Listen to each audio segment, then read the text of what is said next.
Welcome back to STL TV Live. I'm Sarah Bernard, and joining me now is a man who understands that every child deserves a good meal. I'm happy to welcome Bill Seedhoff from the Department of Human Services of the City of St. Louis. Welcome, Great Bill. to be with you, Sarah. So the Department of Human Services, you all cover a lot of territory. We're going to talk specifically in a few minutes about the kids and the programs that you have for them this summer. But tell us a little bit more about your department. Well, we pretty much serve every population that has any kind of a social service need in the city of St. Louis. We have 5 divisions. It covers everything from seniors, homeless people, veterans, youth and family, people with disabilities. It's just about anybody that has any kind of a service need. And it's pretty comprehensive in terms of what we do. We don't do direct services. It's all through contracts that we have with providers here in the city of St. Louis, and we're blessed in the city, by the way. We have a plethora of wonderful providers here in the city of St. Louis to provide those services directly. So your staff works to identify the providers that can help our residents. Our job is really to identify, what the need is in the community. We did that in a couple of ways by doing needs assessments. But then it's really trying to find the resources to be able to do those things that are needed, and then identifying who it is that can do those things. I mean, we outsource everything, and then we monitor the contracts that we have. We probably have 105 contracts in our department in total, serving all the different populations that we serve.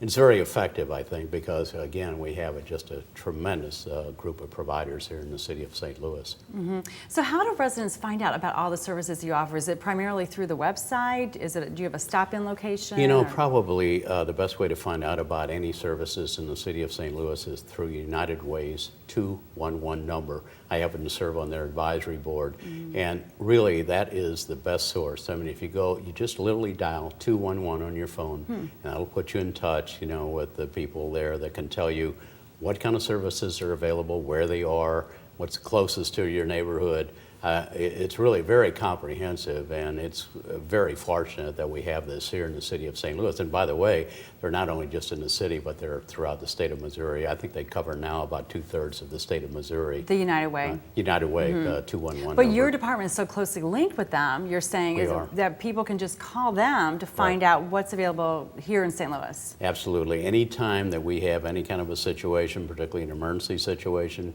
we tell people to call 211.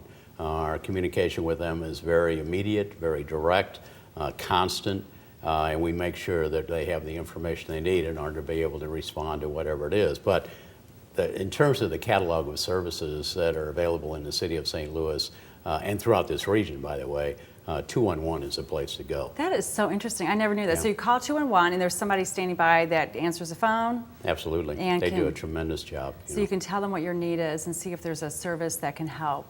Absolutely. Yeah, right. That's really, really interesting. Something new that I didn't know, so good to hear. So you've got programs for children, you've got programs for homeless, and I know you probably have a really big staff. It sounds like you must in order to keep all this going, but you touch a lot of it yourself, and we were just talking about how you, off camera, we were discussing how you ride your bike around the city, you get to know the residents. Well, there's really, to do this job, the best way to do it is talk to homeless people.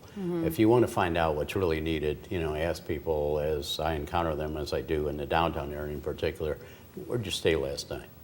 What is it that you need, to get you out of these circumstances? And that feedback that I get is tremendous, and it really does guide our department when we're addressing homeless issues in the city. And I think it really has benefited us. We have seen a 30% reduction in homelessness in the city. We're at the point now in terms of chronic homelessness, that's a very specific population. We're down to 138 people now that are chronic, and they're ones that we often see in the downtown area. But we really believe that in this year's time that we'll be able to house and accommodate in their own place to live, not emergency shelters, I'm not a fan of that, but to put people into their own place, being apartments.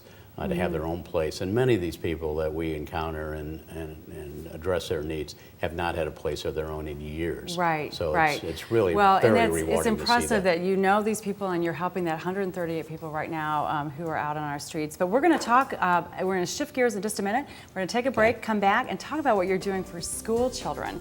So we'll be right back with more from Mr. Bill Seedoff, so keep it right here on STL TV.